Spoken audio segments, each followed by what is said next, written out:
We are on our fourth and final session for today, or at least our panel for today. And it is also a resonant and hot topic, hot and ubiquitous, in fact, entitled Developing the Digital Filipino. Now, serving for our speaker for the session is none other than the Undersecretary of the Department of Information and Communications Technology. She is a leading advocate for the development of the Philippine ICT industry with a strong passion for driving innovation, building stakeholder ecosystems, and generating job opportunities in the countryside. As a co-founder of the National ICT Confederation of the Philippines and a key player in Bacolod's transformation into a center of excellence for ICT business process management, she has been recognized with awards and accolades, including the Outstanding Women in Nation Service, or Towns Award, in the field of ICT in 2016, and the Philippine IT BPM Individual Contributor of the Year Award. At present, as the Undersecretary of the Department of Information and Communication Technology, she leads the policy and planning efforts to propel the growth of the ICT industry in the country. Ladies and gentlemen, a warm round of applause and welcome to Undersecretary Josel Batapasige.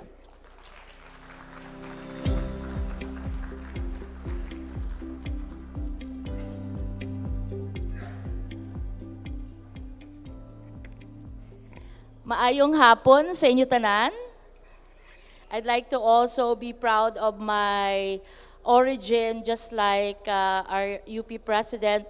I'm a very proud Ilongga, and I come here and stand before you as a provinciana in the national government.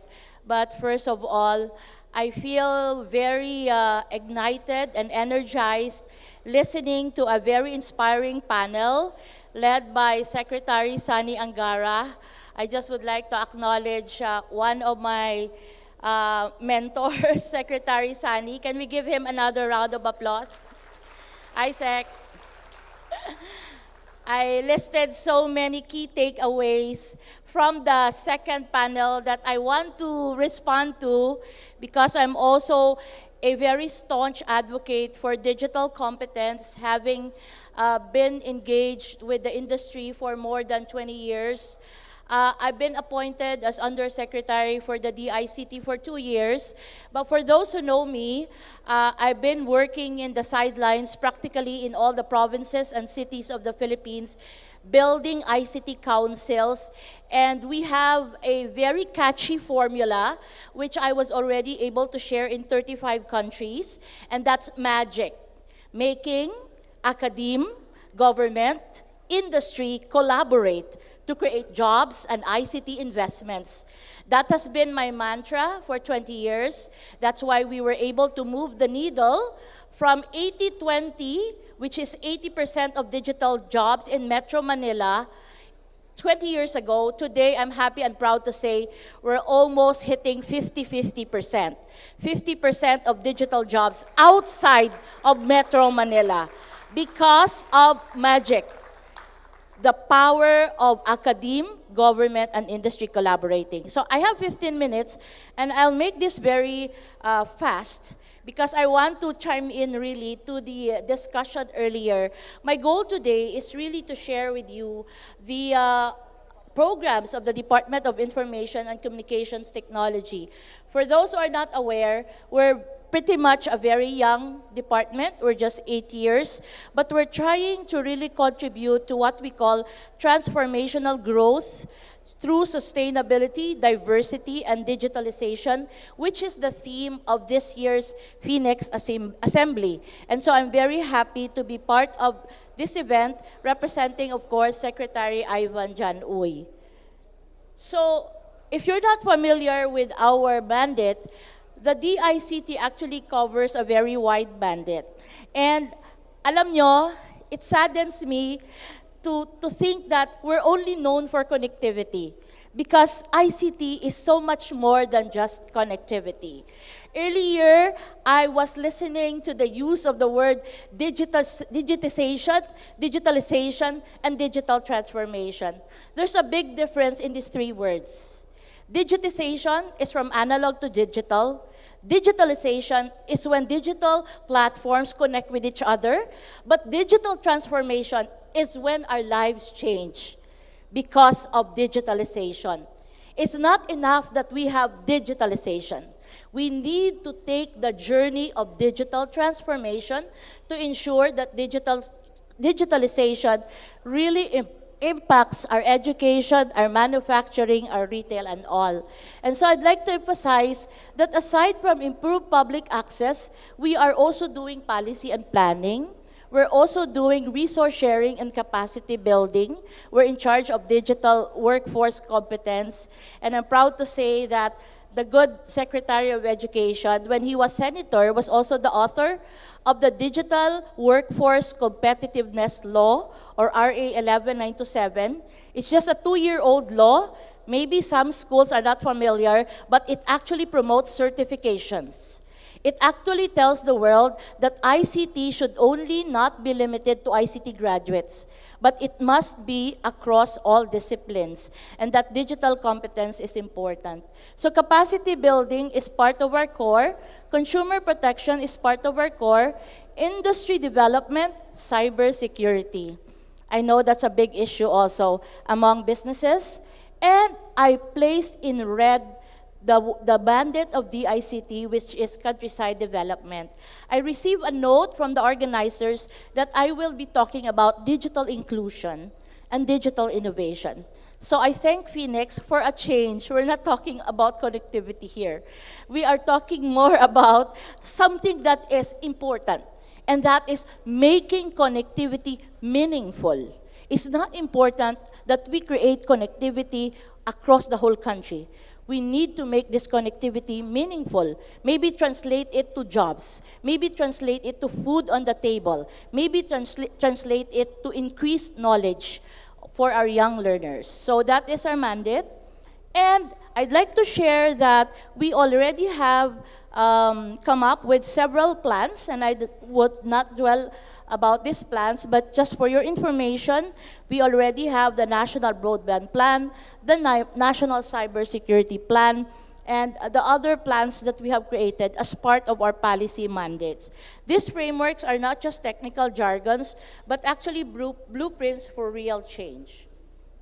I also would like to briefly share our programs.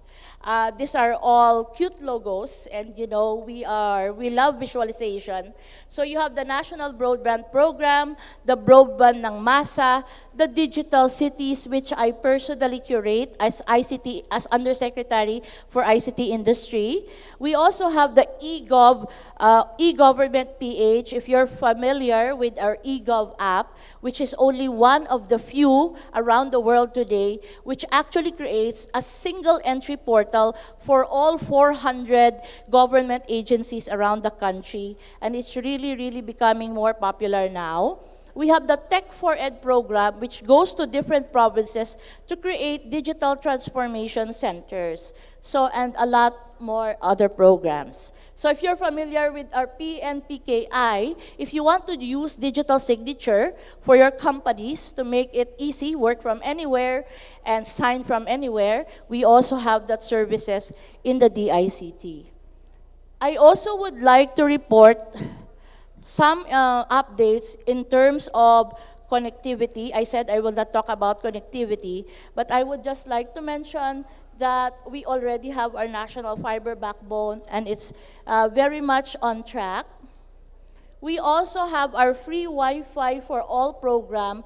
Is created by a law which connects public places such as public schools, public hospitals, and important public communities and facilities.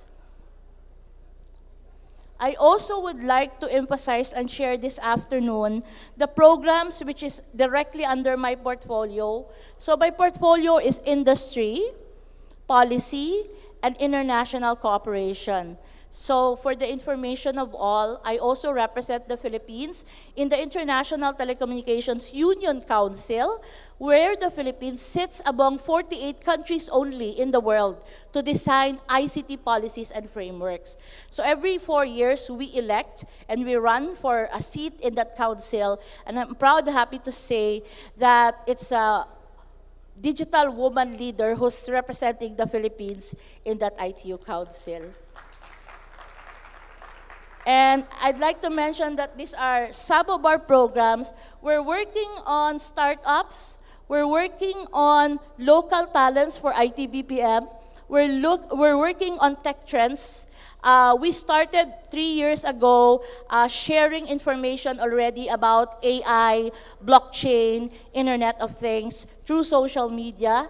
We're also supporting e-governance in the local government level through our Agile program.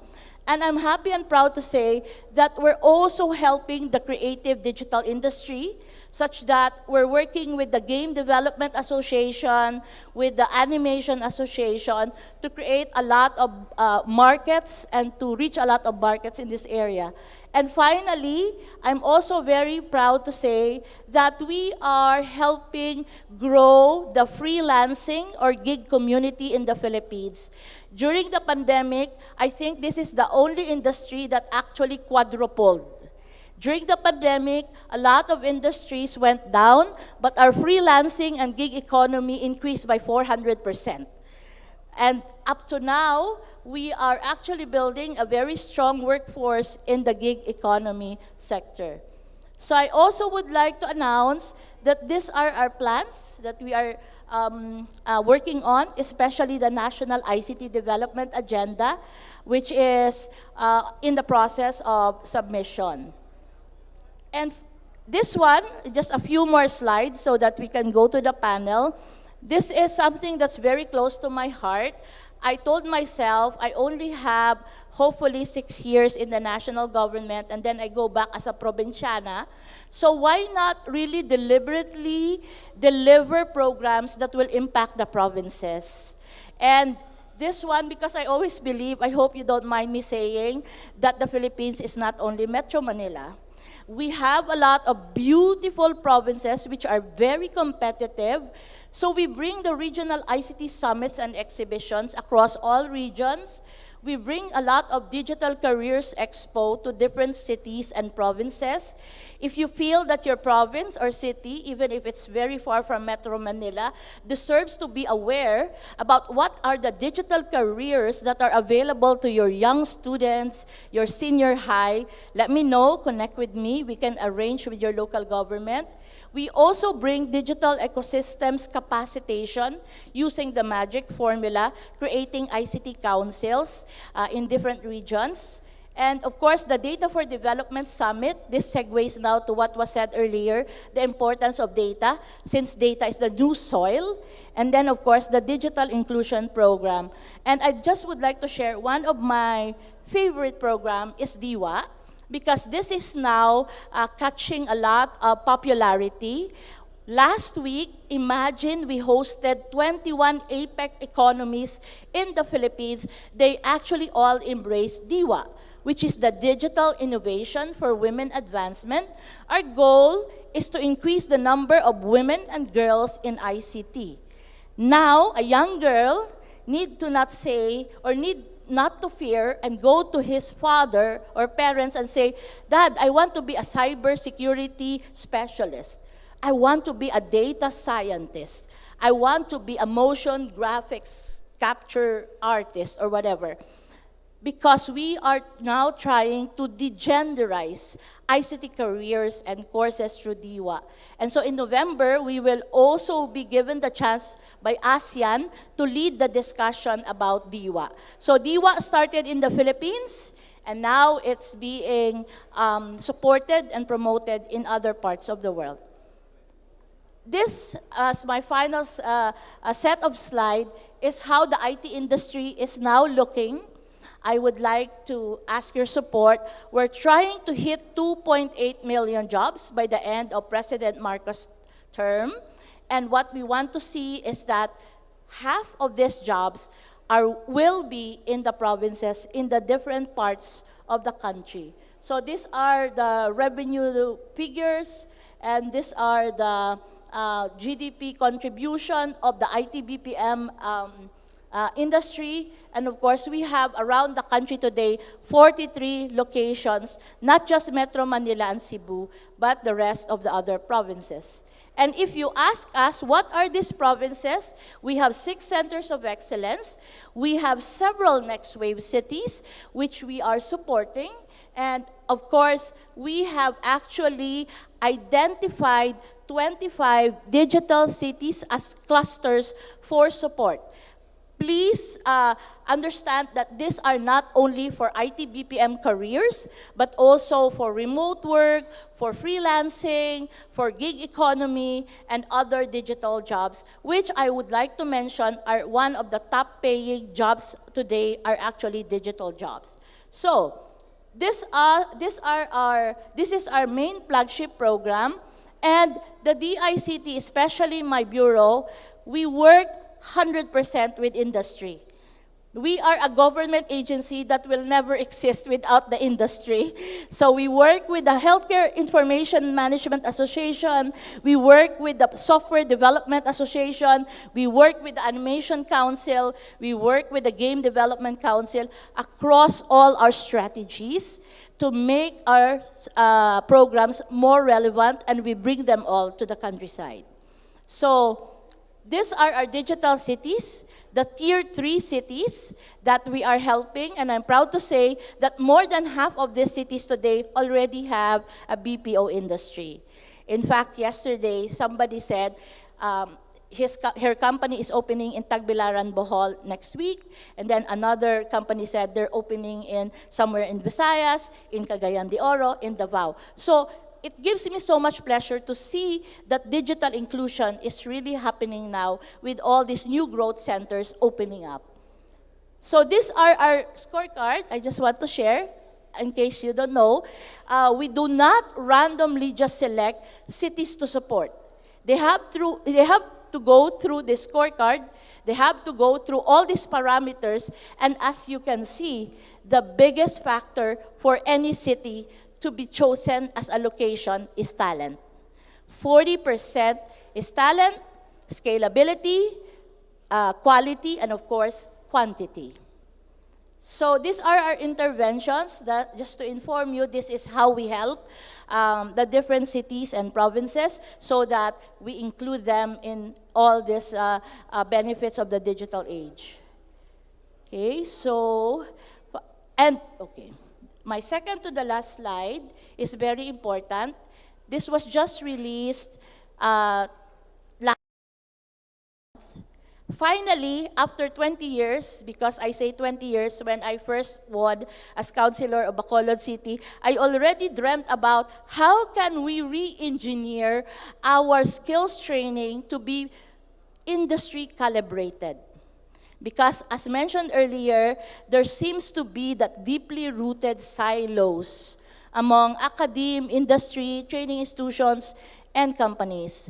Today, I'm proud to say that the DICT, including the DTI, because they also released several Philippine Skills Framework. So I'm proud to say that we already have industry-calibrated Philippine Skills Framework that's now ready for sharing to all companies, to all universities and training institutions who might want to adopt it in the area of artificial intelligence and analytics, contact center, global in-house center, healthcare information, and software development. And by the way, we also have game development, and that was actually shepherded by the DTI. So as you can see, the magic formula is really, really very important. And by the way, we chose several models for this, and we actually chose the Singaporean model for Philippine Skills Framework. Somebody earlier mentioned the skills framework, or I mean the Singaporean model. And so, on a final note, I would just like to mention that transformational growth is not just about technology. It's really about people. It's about providing opportunities for every Filipino to thrive in the digital world. The DICT is a new department. We work under new rules, and that is by really closely collaborating with every sector, with every agency of government to make this vision a reality. So once again, thank you, and I look forward to the discussion in a few minutes. Maraming salamat po.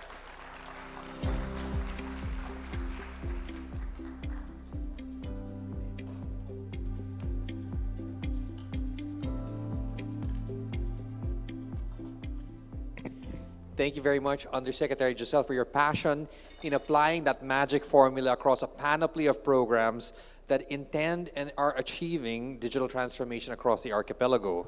Now, for the session, I want to share with you that we are stacked to the gills. We have 5 panelists joining us, and 2 of them have actually elected to give their opening remarks, and the rest will react in a robust discourse. So I'd like to call on the first panelist to give her remarks, introducing Ms. Ruby Casana Villamor, Practice Head of Business Management Solutions of IT Group Incorporated.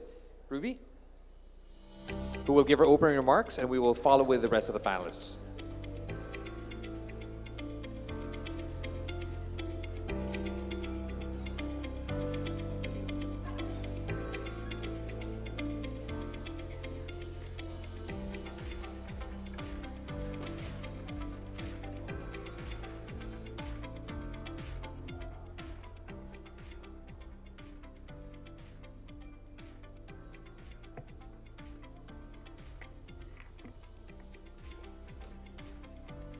Good morning.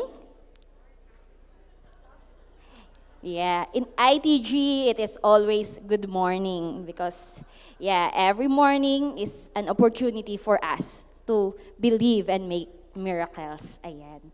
So,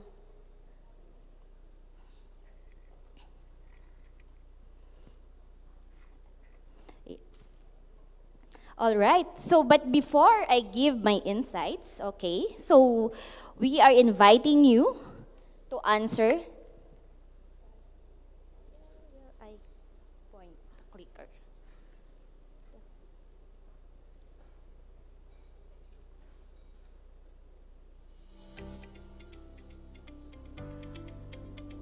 Okay, I think there's a little technical challenge right here.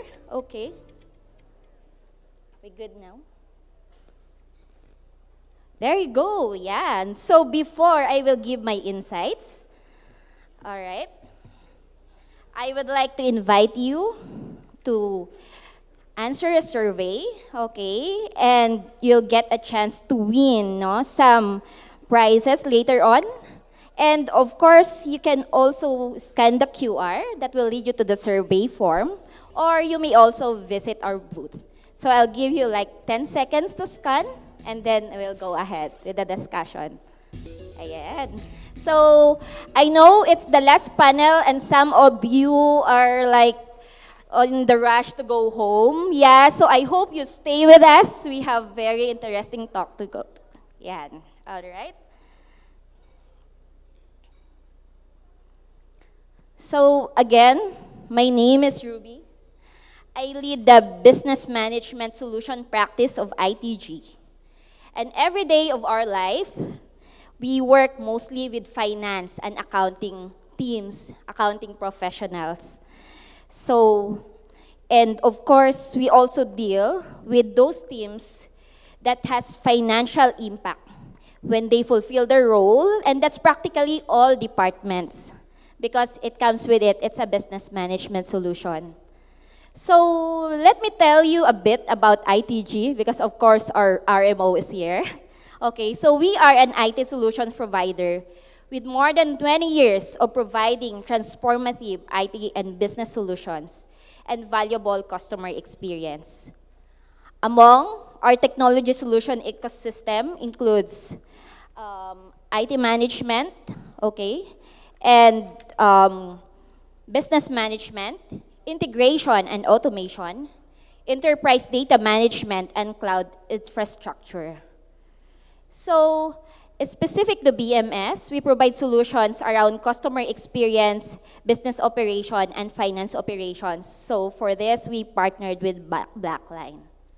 So now let's go to the topic, developing the digital Filipino. And Yusek Josel has shared very interesting, and I'm also a provinciana like you, but I'm from Pangasinan. So I really connect with what she has on what she's doing as part of the ICT. So developing the digital Filipino, that would mean running a digital economy in the Philippines. if we Google what are the components of the digital economy, it will give you this lengthy list. There goes connectivity, there goes e-commerce, there goes data, there goes digital goods, digital infrastructure, authentication, digital trade, even personalization, there goes social media, and the list goes on. So these are the components of that digital economy. And thank you to our friends in the telco industry. Of the 26.4 households, 56.1% or 14.79 households reported that they have access to the internet. Thank you as well to our friends from GCash. I think they will be speaking with us here later. Maya, BDO, and other banks. Security Bank, they're here with us. And microfinance services. They are provider of service providers. So every Filipino has access to digital wallet and digital financial services. Even if it's in a far-flung place, they get GCash. They get to order Shopee. They get to buy Lazada. So all of these components of the digital economy has, of course, financial impact. Do you all agree? They all have financial impacts. And we continue doing this because this is business to all of us. That's why we are all here. So projects, initiatives, and innovations, this requires investments and measurements of results so they will continue running. Hence, finance team has to provide financial report and management report. Statutory reports. How many of you here are finance executives? Finance, part of the finance team. I assume this is FINEX, right? Yeah. So, and lastly, of course, there goes the financial impact needing analysis to prioritize investment, request for funding, the cash flow, forecasting for CAPEX, right? The monthly, to sustain the month-on-month OPEX of these innovations that we are talking about right now. And, of course,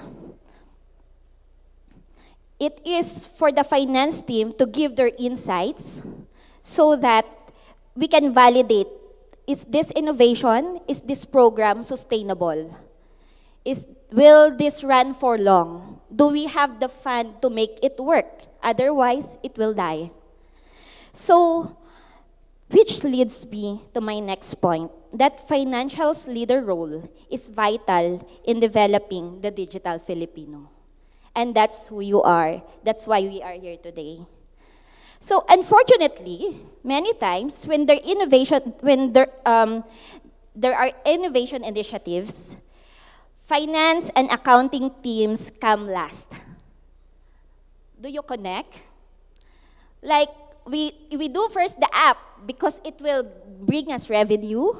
We buy first we set up first the factory, and then, okay, let's put that on shelf first, the finance and accounting automation. Because, of course, what do we prioritize are the profit centers. And because of that, right,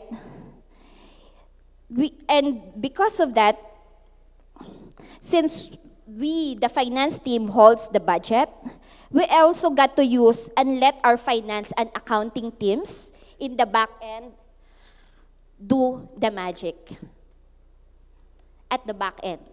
Kumbaga, we put the automation on the shelf, and then the employees and the finance team will be, of course, scrambling to put all of these things together. So, my next point is that we need to equip your finance team through automation so they can provide us with timely, accurate data and manage risks. So let's not leave our finance teams in their favorite spreadsheets and expect them to deliver reliable data fast.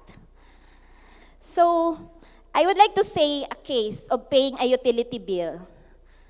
Let's say you pay that Meralco in your mobile app, and you log in your mobile or your digital wallet. That goes through the Bayad Center, and then finally Meralco. That's a whole lot of financial data.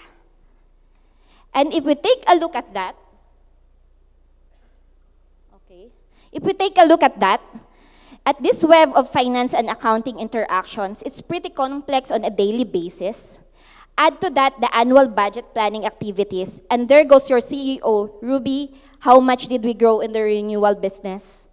Or how much OPEX are we expecting year to date? Or have we reconciled all the payments from different banks and other channels? Such questions make some finance team crumble.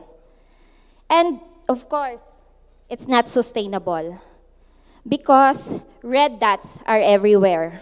What are those red dots? Okay. Red dots are activities, steps that prevents finance team provide timely insights and accurate data. So with this, if we equip our finance team, we can fulfill our role in strategic initiatives that contributing in developing the digital Filipino. So, to conclude, all throughout FINEX week, we've been talking about digitalization and various initiatives across sectors. Collectively, we call them innovation. And I would say innovation will succeed if they are financially sustainable. And you, in the middle, as a steward of finance, you are a leader in developing that sustainable digital Filipino. So let's do innovation end-to-end, and let's include finance digitalization and automation also as a priority. So friends, we can be partners in digital Filipino workforce and building a modern and sustainable workplace. So let's venture together. Thank you very much.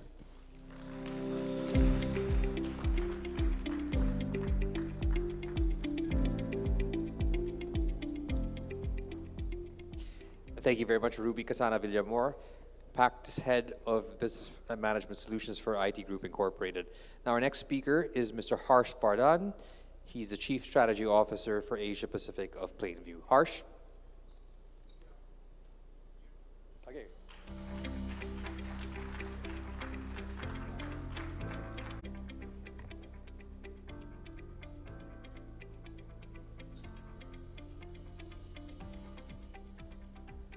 Is this the one?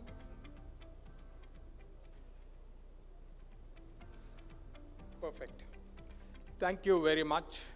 And first I need to thank the sponsors, the organizing committee. Fantastic conference, very intense. Very rarely in many conferences, 4 o'clock in the evening, it's half the crowd or 1/4 the crowd. This is one place where it's still packed. So it's a pleasure to be speaking to this audience. And a lot has been covered, so I'll not repeat any of the thoughts which have already come in terms of digital transformation, diversity, and quite a few other subjects which have been covered. What I'll do is very quickly, just to set a context, I think there's one more D, that's the disruption part of it. All of us know the amount of disruption which is happening in the world, whether it is social or political or what's happening in Middle East. All of us know the amount of disruptions to the supply chain, the amount of disruptions which are coming because of AI, generative AI.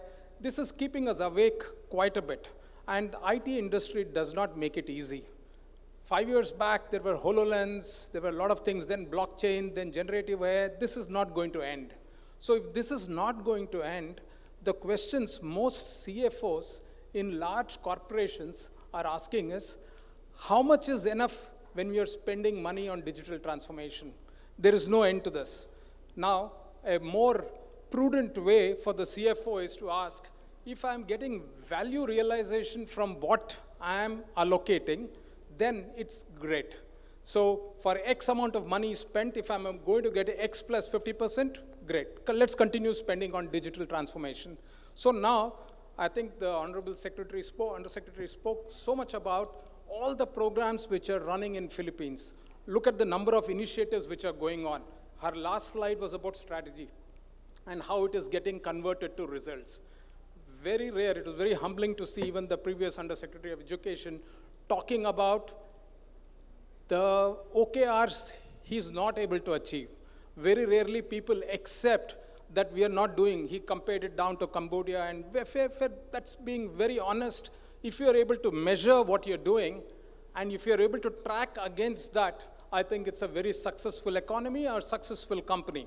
I'll just take just 2-3 slides to give a view where we come from PlanView. I'm not going to be talking much about PlanView.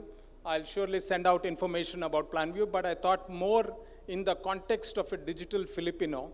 What is it as an economy or as a company or as a conglomerate? How do we mature what is normally talked in a boardroom all the way down to where the execution is happening, where the rubber hits the road? See, we all know every company or every large enterprise or including the government, they have very regular or once in 6 months or once in a year planning sessions. But the planning is a great offsite activity. After that, people forget and come back to planning again. So, and work goes on as usual. If you have a strategy in place, what's being thought at the top? Is it getting executed at all levels within the organization? Whether it does not matter how large the organization is. Let's take a large bank. Let's take a large conglomerate, Metro Pacific. Let's take any of these large organizations. You have thousands of people. You have hundreds of products. You have multiple companies. You have multiple divisions. And money is allocated at the top for strategic initiatives. And by the time the strategic initiatives are executed, it need not necessarily be at an enterprise level. It can also be at, let's say, a department level. There's a small department. This has been allocated 10 million pesos. How much value realization is happening on that money? There are transaction systems in place. The typical disconnect happens between planning and delivery. Strategy is great. Planning and delivery, there's a disconnect, not because employees are unhappy or not because employees have any bad intent.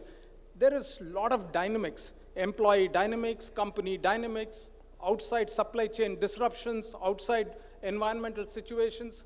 All those really result in this planning and delivery getting misaligned.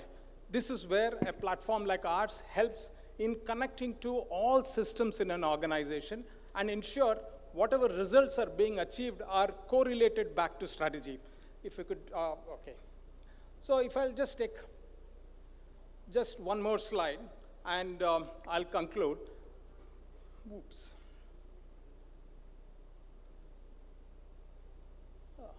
Yeah. If you look at any large organization, at the bottom layer, all of them have a plethora of solutions. You have Oracle, you have SAP, you have Salesforce, you have NetSuite.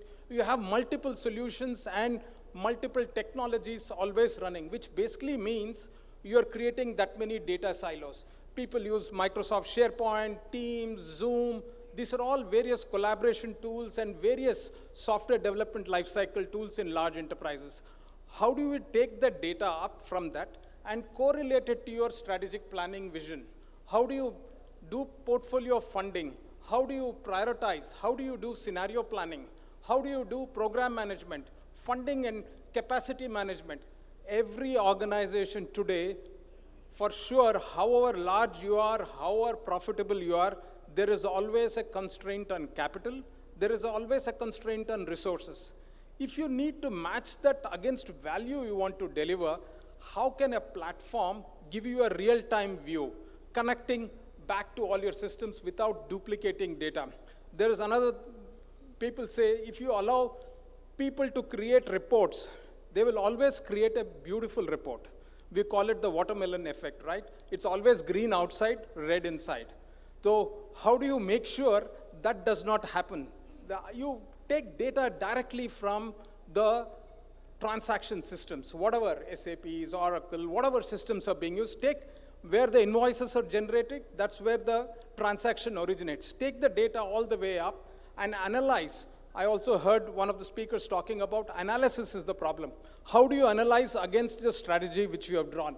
That's where we talk about this platform. So that platform, PlanView, helps in executing strategies. and connecting all the dots within an organization. Just one last slide to conclude. We are industry agnostic, scale agnostic. We have very, very small customers to very, very large customers. We recently established operations in Philippines, very quickly growing our team here to work only with partners. We have only local partners with whom we work. We don't go directly into the market. We work very closely with partners and execute to the vision. Thank you very much. The rest of the panelists here, distinguished leaders in various, the diverse set of industries, starting with Mr. Robert Yu, the CFO of Converge ICT Solutions. Mr. Tech Olano, CFO and CRO of Mint. Ms. Margot Torres, Managing Director of McDonald's Philippines. And of course, the Honorable Undersecretary Giselle Batapo-Sigit to join us on stage.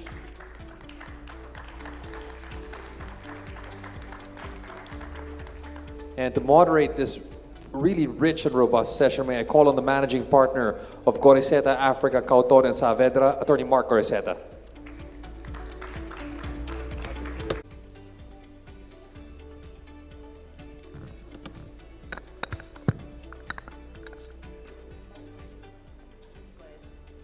Okay, wow. So I have to move my chair to make sure that I see everyone. This is a packed panel. We have 5 here, so we're 6 on stage. So again, ladies and gentlemen, a pleasant afternoon to all of you. Welcome to the 4th panel discussion entitled Developing the Digital Filipino. Digitalization is a necessary ingredient of any modernizing economy. Crucial to our path to developing the digital Filipino is understanding the key foundations of digitalization, from ICT infrastructure, as Yusek mentioned earlier, development to upskilling our workforce and businesses in order to embrace and adopt to these advancements. I'm honored to host this esteemed set of panelists that are leading the charge of transforming and modernizing the Philippine digital economy. I'm not sure how many minutes I have, but please bear with me.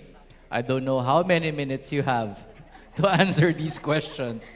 So let's try this. So we will begin with the topic of digital inclusivity. I'd like to address this question to Yusek Ari Namantade, my fellow Ilonggo. Yusek Giselle is from Bacolod.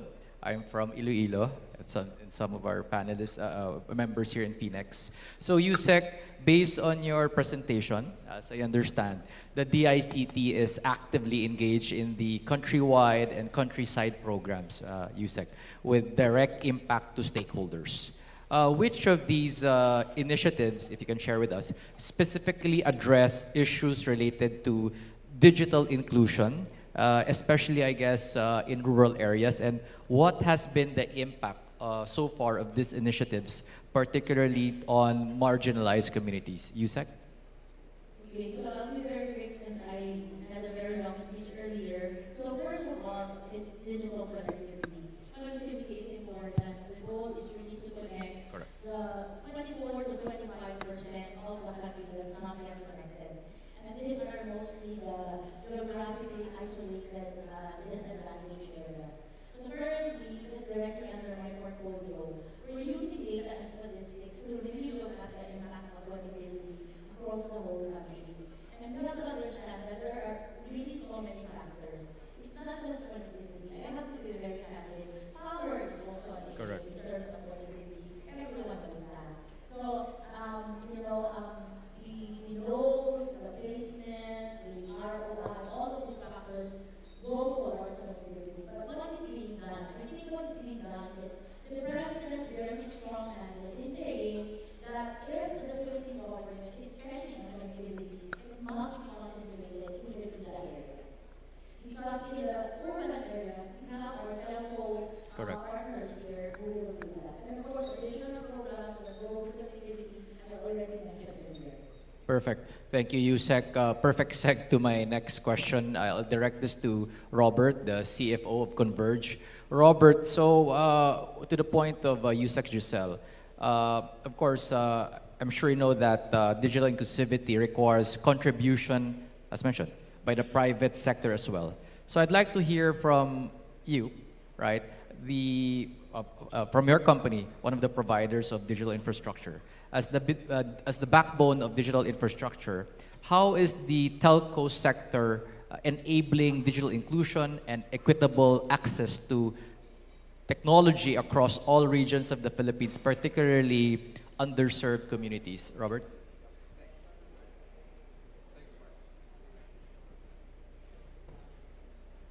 You're good. Okay. Thanks, Mark. So that's a good question, and I say there's two, right? Both on connectivity side, access, and affordability. So we talk about internet in the Philippines, but I'd like to focus on broadband. So broadband penetration for the Philippines is 26% of households. Compared to Vietnam, Vietnam has 90% penetration, right? And we always compare ourselves to Vietnam. 10 years ago, they were behind us, Right. but on broadband, but Right. granted, Vietnam, it's its own peculiar market, right?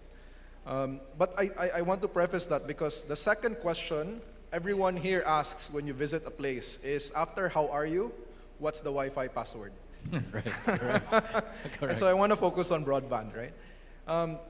So what are we doing to address that? So for on Converge side, we've rolled out and spent over 100 billion pesos just on the network alone. We have more than 9 million ports available. We have built a backbone that traverses the whole Philippines.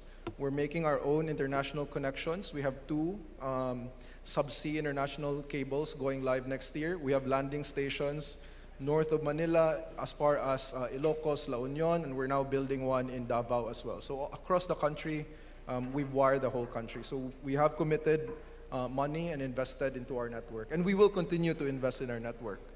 On the flip side, we need to sell our ports, right? And so what have we been doing last year? We rolled out a 700 peso prepaid product that is unlimited internet for your household, right? So we wanted to address these 2 questions because from our founders' perspective, without being cheesy, they had a dream. And the dream is that, internet access should be a basic human right. And so our tagline is no one left behind in the Philippines. Yeah. Thank you, Robert. So now I'll seg to, of course, one of our biggest fintechs here in the Philippines, Tech of GCash Mint. Speaking of reaching the underserved, Tech, I understand you can provide insights on this matter in this fintech space. In the rapidly growing fintech industry, Tech, how are companies ensuring that digital financial services are both inclusive and accessible to all Filipinos, including, again, the marginalized and unbanked population? Tech? So just very quickly on the background of GCash, we built it. This was built very early on. So I was talking to Kai earlier. We're actually 20 years this month. Right. So it's a whole new journey of doing this, and it's built around trying to solve problems, right? Robert talked about the backbone of being the telcos and the data to be able to serve the Filipinos, and in a country of over 120 million, correct, a lot of Filipinos are already digital natives. They have smartphones in their hands, and it allows you a way to leapfrog and create massive change and to provide that access problem, particularly in the financial services piece. And that's what we do. We think about the problems, we try to solve the problems. Like, for example, you don't have a way to KYC, to go to the bank, we give you the access on the phone. You don't have an ID, we create a digital ID through our eKYC process. And that's what we continuously do. We create the products in ourselves with the customer at the center. And to answer your question, Mark, that's always been the crux of what GCash is. Right. The customer is in the middle of what we do, and when we talk about the customer, we think about how to develop products for not only the Filipinos in the urban areas, where we've already reached a lot more, but more so in the rural areas. As we talk about it in conversations now in GCash, a tagline just sticks to us. The products today that we're building are not built in BGC. Where our offices are here, but our products are built in the communities where they are. And we think about how to solve the problems of the communities in the rural areas where they cannot actually access a bank. they are not. Most Filipinos are afraid of going into the bank because they don't have an ID. And truth, and just a personal anecdote, I'm a provinciano in some way. So I have a lot of friends who don't want to go to banks because they don't have pants, they don't have shoes, and they don't want to dress up to go into a bank. And it's very easy now to convert them into the digital platforms that we're building because the customers have it already, and now we're trying to create those products. And I think that's the crux of it, Mark. If we're creating access for Filipinos moving forward, and then that has to happen with that in mind. Where are the customers? Who are they, and what they're doing? Perfect. Thank you, Tech. So now I want to go to Ruby and Harsh briefly. I understand we've been talking about, well, I've been talking about how to reach the underserved.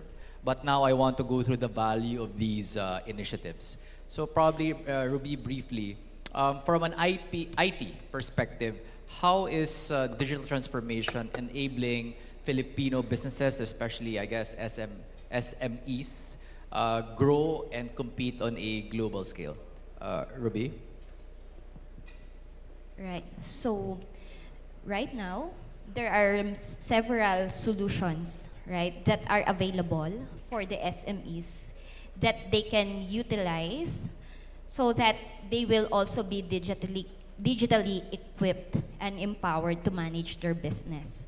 So from us, from ITG, even social enterprises or the companies that are that have social impact in terms of their as part of their core business. So we provide software solutions, donation actually to social impact companies so that they will be able to manage their finances, their operations through these business applications. So with that, we are also helping, including both those SMEs and the social impact. Yeah. Thanks, Ruby. Harsh, I'll be more specific. From your multi-jurisdictional experience, Harsh, so what can the Filipinos or the Philippine economy emulate to create a successful environment for digital transformation? Harsh? So I alluded to it a little bit, but I'll expand a little more on it. Yes, please. So value realization finally boils down to, see, there is always a constraint in capital and resources. However large the economy is, however small the economy is. So if you're, let's take an IT BPO company. You're competing in a global market. You need value realization in terms of the most effective way of automating completely, and only the bare minimum gets done by human manpower. So how do you get that balance right? How do you measure that and make sure, if you're building software products, there was a point of time, at least I can give an example in India, the companies throw people at a problem. Today you can't throw people at a problem. You have to throw technology at the problem. People are there to enable it. So how do you make sure the value realization happens so that you can compete in the global economy and win against them? That's the race which is going on. And for that, basically, it boils down to measuring and constantly improving, innovating, constant change. That's something which will hold good for any economy. Thanks, Harsh and Ruby. Now, I'm sure the audience would like to see a more tangible example of the effects of digitalization. So perfect. I'd like to turn to Margot for this. Margot, how do you do it in McDonald's? No? How is digitalization transforming operations in the Philippine food and beverage industry, from, I guess, supply chain management to customer experience? What are the biggest opportunities and challenges for, I guess, like sustainable growth, particularly for SMEs in this digital shift? Margot. Thank you and good afternoon, everyone. I know our panel is standing in between now and happy hour. First of all, I assume you know McDonald's, so I will not describe the company. But we are a brick and mortar. Right. We do not sell digital food. We cook it, okay, in our stores that are about 792 all over the Philippines. And But we did embrace digital transformation since 2011. It started with digital engagement, just reaching out to the consumer. And then we cracked our digital commerce piece. So we are present online with delivery, together with our partners, GCash, as well as Grab and Foodpanda. But we deliver real food to your homes. You are familiar with the customer-facing side of digital. You go to our store and you see the self-ordering Correct. kiosks. And then Right. you also see our McDonald's app where you get deals every day, so you Correct. get discounts. But it is actually what you don't see that has helped our digitalization and our transformation. For example, we do have a back end, and it connects everything from your self-ordering kiosk order all the way to the kitchen so that we can prepare your food in seconds and serve it. So it supports our speed of service. We also focus a lot. When we say customer, just like GCash, that's how we've always had that philosophy. They're at the center of what we do, but our customer also includes the employee. Because we cannot deliver a great customer experience if the employee experience is not seamless. So it's important to upskill our employees, and therefore we have e-learning that is all over the world, so they're able to access because we are an archipelago and we're present in different islands. So that's part of it as well. I know later on we're going to talk about security, so I won't touch on it first, but that's also critical to our ecosystem. When it comes to the end customer, the employee, the back end also includes a lot of data. There are data points so that we can really fully understand the customer and we can later on serve you targeted coupons that are more relevant perhaps to your needs. So just a few examples. Thank you, Margo. I just want to say I can't imagine eating my chicken nuggets via the metaverse, no? So I'm happy to know that you remain, a brick and mortar. Thank you, Margo, for that. So now we talk about, if you don't mind, let's talk about sustainability, no? So a critical consideration for growth is sustainability. In particular, businesses are increasingly focused on ESG, or what you call environmental, social, and governance factors. So let's begin first, of course, with USEC Giselle. USEC, how is the DICT promoting well, I think you mentioned it earlier. How do you promote ICT skills or enhancing ICT opportunities as part of your countryside development and jobs generation programs? So, if you can cite briefly some examples, USEC. Okay, so the role of skilling, upskilling, and reskilling, particularly around building a very digitally competent workforce, is not only the work of the ICT, it's a whole of nation strategy. We're happy to be partnering with other agencies such as TESDA, DTI, UST, especially in our startup innovation space, of course DepEd. But over and above that, we're happy at the DICT that we also have specific interventions, particularly under the ICT Industry Development Bureau, which I supervise, and the ICT Literacy and Competency Development Bureau, which I obviously do not supervise because I cannot remember the meaning. But technically, the ILCDB is also on top of creating a lot of certifications. We even have an ICT Academy.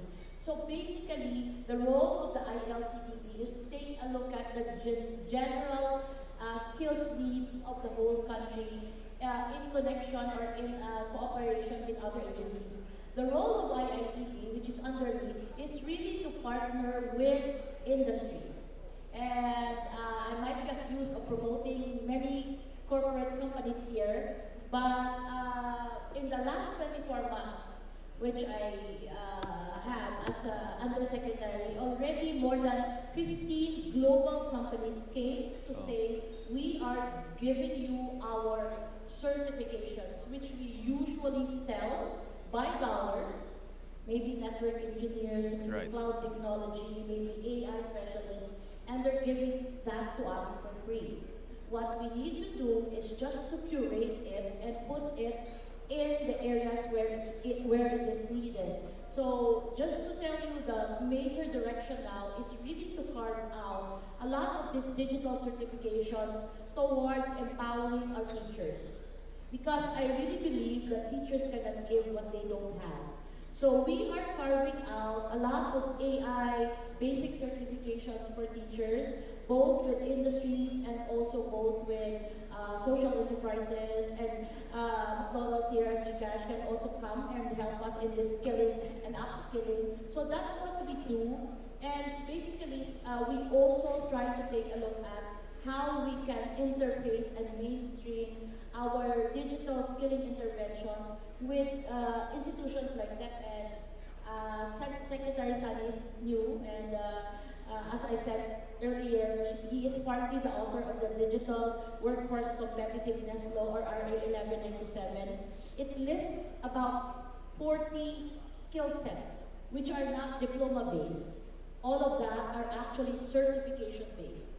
We want our kids to have the power to make a Lego, portfolio. Like today I have graphics, tomorrow I have AI, but I am a nurse. So it does not really take away your diploma. It just builds on your skills as you go. And I strongly also believe in lifelong learning. And we're also going to talk to TESDA. I am actually now currently creating and designing a framework for virtual OJTs.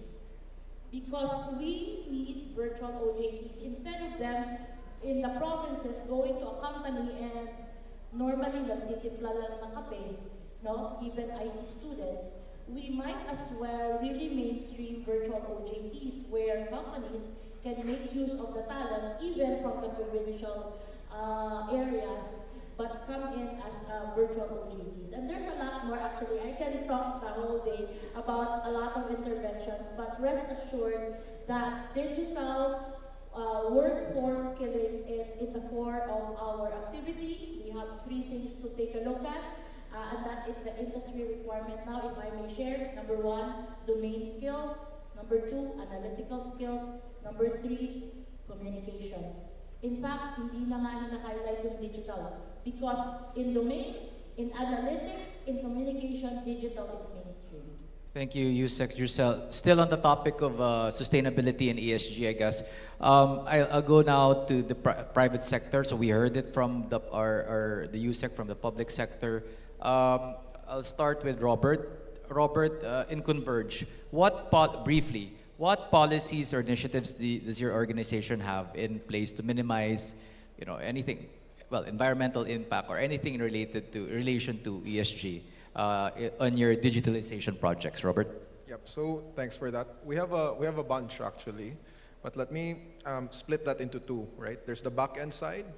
So our data centers all utilize renewable energy.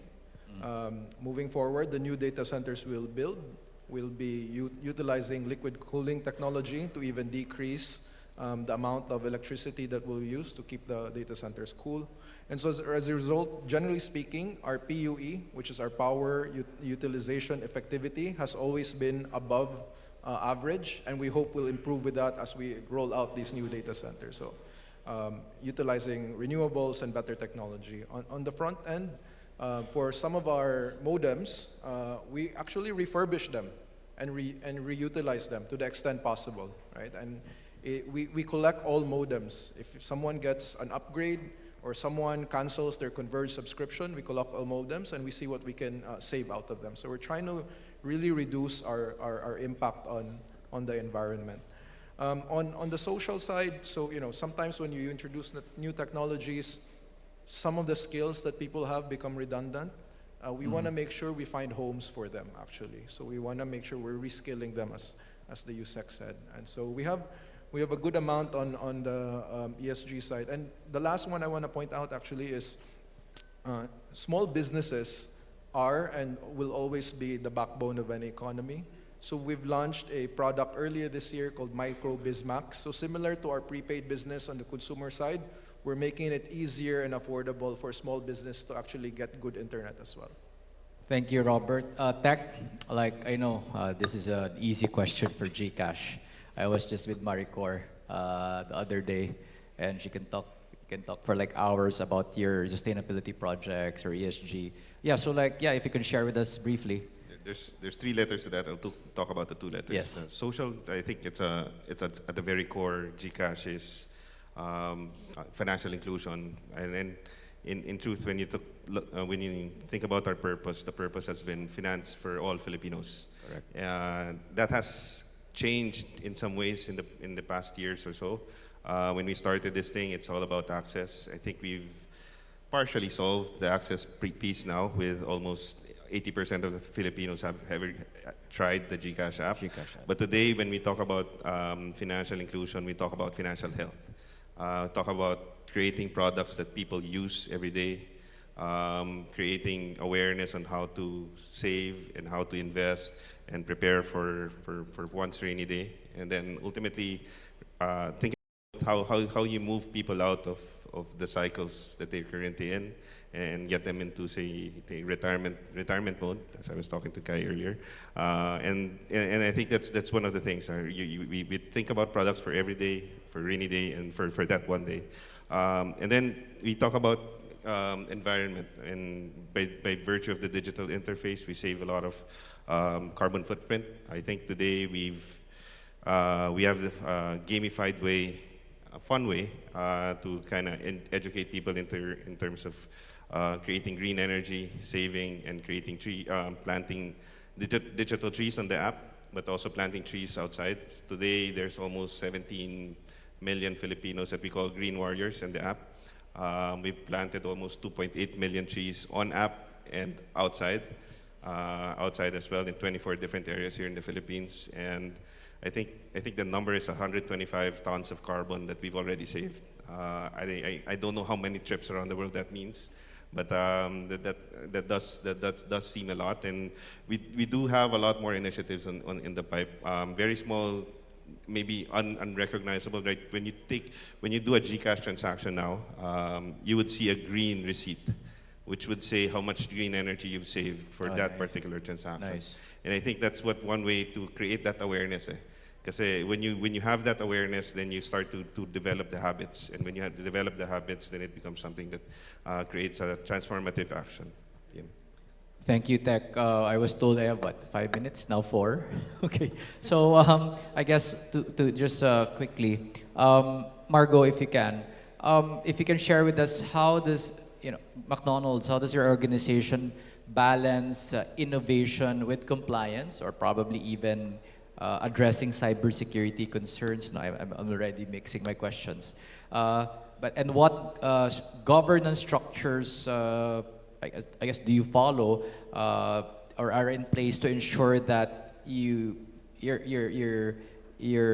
higher ups, or including you, ensure ethical decision making and transparency, especially when it comes to all of your digitalization initiatives? Margo. Okay, so we're always guided by our core values. That will include inclusion, so that will touch on the ESG part when it comes to people. Oh, can I just digress? USEC, nagtuturo po kami magtimpla ng kape sa McDonald's. Nice. Pero I assure you, masarap po yung McCafe namin. And the reason I'm bringing that up, I do appreciate the certifications that the ICT is preparing, but the actual physical work immersion teaches students, and we're working with DOLE on this, work immersion program, special program for employment of students, Job Start, and with the Philippine Business of Education, we started YouthWorks. Iba rin yung experience and what the students gain when they interact with other people and they work with a team. Okay, so that's on the social piece, but that was your prior question. On cybersecurity, there are 2 areas we think about. One is people. You have to make them resilient, therefore that includes training in case there's a cyber attack. You have to have the right talent for governance. And you have to work with your partners because they also have to be aligned with all the cybersecurity measures. The other side is more prevention on the systems. So at McDonald's, we do security patching regularly in all of our devices. It's better to be preventive than to only respond when you're finally hacked. And then we also anticipate cyber threats externally, so that is really regularly monitored. So that's a framework we use globally when it comes to cybersecurity. Now, your other question on, was it governance? Yeah. So we are a very matrixed organization. So any new initiative, digital or not, we will check regulatory compliance.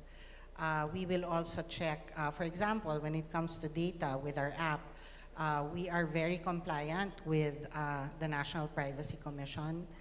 In fact, our corporate counsel sits on the board. Okay, so we're very much aware, and that's how we operate. Okay, we will be compliant with the law. We, in fact, this October, it's this month, we are supporting the Cybersecurity Awareness Month. So that's also going to be part of the education in the system. Thank you, Margo. I guess for my last question, I'll give, not question, but I'll give an opportunity for both public and private sectors to give a final note. Yusik Giselle, if you don't mind, I'll start with you. Ma'am, if you can share with us what are the, there are a lot, I guess, no? What are the key challenges to the growth of a digital Philippines, and how can the government drive solutions to address these challenges? That's a loaded question, but there are actually a lot of challenges. Right. I'm sure my other co-senior officials, especially our Secretary Ivan Janui, face a lot of these challenges. From my end, looking at the innovation side of digitalization, it's really all about the mindset change. The shift in understanding that there's part of our culture that can actually catapult us to the global leadership, and then there's part of our culture that's pulling us down. So I'm actually currently in the process as well of now collaborating with several social enterprises, how we can really go down and change the mindset of our young people, how we change traditions that don't anymore work. Okay, so we're looking at a lot of qualities that we want to push to the front, and a lot of qualities that we want to push back to at the back of the stage. No? So one is creativity that was mentioned earlier. It's something that we can be as Filipinos really harness and develop. On the other side, there's the culture of lack of expertise in conflict management. We're so emotional. So in the global stage, that can be a drawback. So we need to professionalize ourselves. And I think digitalization is key, because when there's digitalization, a lot of things can have a human touch, but less of the emotional side. Okay, so this is just the first interventions that we're looking at, but we want to be at par with our ASEAN neighbors in the area of global excellence. And I'm glad that we have our corporates here doing their job. And on a final note, how I wish that in government, customer is also in the center of everything we do. Yes, because at the end of the day, our Filipino citizens need to be at the center of everything we do. And I envy the private corporates, because you're doing a lot of design thinking, you're doing a lot of consultation, you're doing a lot of time and motion study, checking all your processes, if it really works, if it gives products, if it yields results. I hope we can do that in government and not be tied down by so long processes, policies that take years and ages to happen. No? So that's my wishful thinking. So the heavens is listening. So I hope that in government, citizen is also in the center of all that we do. Thank you, Yusek Giselle. Ruby, briefly, how can the private sector drive solutions towards a digital Philippines? Hello. Yeah. All right. So, USEC, we can work together with you. And one thing is that in terms of, so from the education sector earlier, they talk about the talents and skills, and USEC also talk about it. So in ITG, we also train talents. So from those, we have immersions for the senior high. We also have OJTs for those who are graduating students.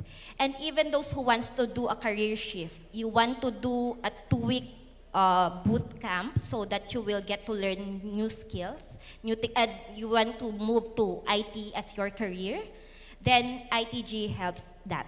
So in that, and we continually do that year on year in all our different practices, from infrastructure to business solutions, to IT management, to security.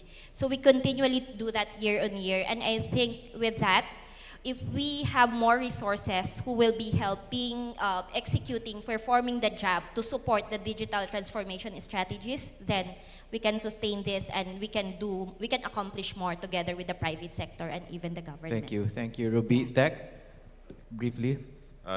Digitization isn't a job of one sector or the other. It's a collaboration. I like the word, the terms that you use, USEC, that we got to collaborate, and the government will help, private sector will help. Everybody has to have a mindset where we're helping the Filipinos, and I think that's one thing. The other part is the Filipinos have to help themselves. We gotta educate. We gotta create those literacy programs where they are no longer afraid of letting go of those physical stuff and getting into the digital world. And I think that's one of the things that we should continue to work with all the sectors of society.